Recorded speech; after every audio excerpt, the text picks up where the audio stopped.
Alors un petit détail encore pour finir, petit complément parce que je trouve ça très intéressant, c'est mon amie Elena qui a spécifié quelque chose par rapport au jardin et quelque chose de très positif par rapport aux gens Oui, les Bulgares sont... des Bulgares par rapport au Bonfin. Donc je voudrais d'abord son commentaire.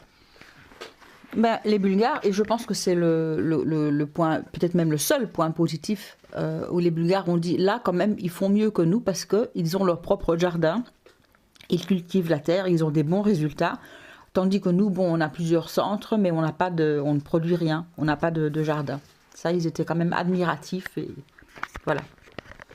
Alors je vais me faire un plaisir de briser aussi cette admiration, parce qu'il se trouve que je travaille avec Alain Bourgeois, qui peut-être aura le courage de dire la même chose s'il a un petit peu de courage, et je travaillais avec lui. Alors mon travail, c'était de faire des trous pour planter des salades, pour planter des radis, pour planter des carottes, pour planter n'importe quoi. On faisait un gros trou, et je y déversais plusieurs croquettes de trucs totalement chimiques, les plus hautement chimiques qu'on puisse trouver. C'était acheté directement chez Monsanto et que l'on mettait dans les trous de chaque chose.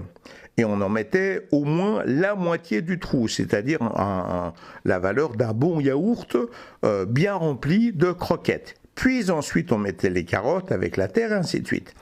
Et quand moi je rencontrais des gens du Bonfin qui étaient là et qui disaient « Oh regardez mon frère, ces carottes elles sont si belles, les entités, les dévas de la nature sont avec nous pour produire ça », eh ben non, c'était Monsanto. Voilà.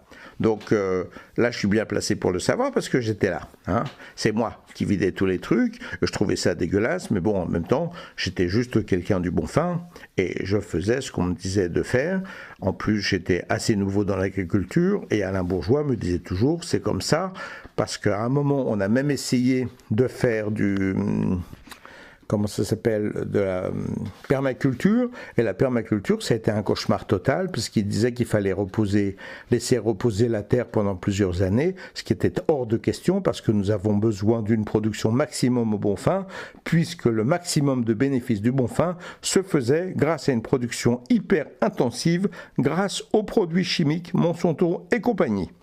Voilà, la dernière petite touche de rêve par rapport au Bonfin. J'y étais, et si vous me traitez de menteur, je peux témoigner, je suis un témoin direct. Merci.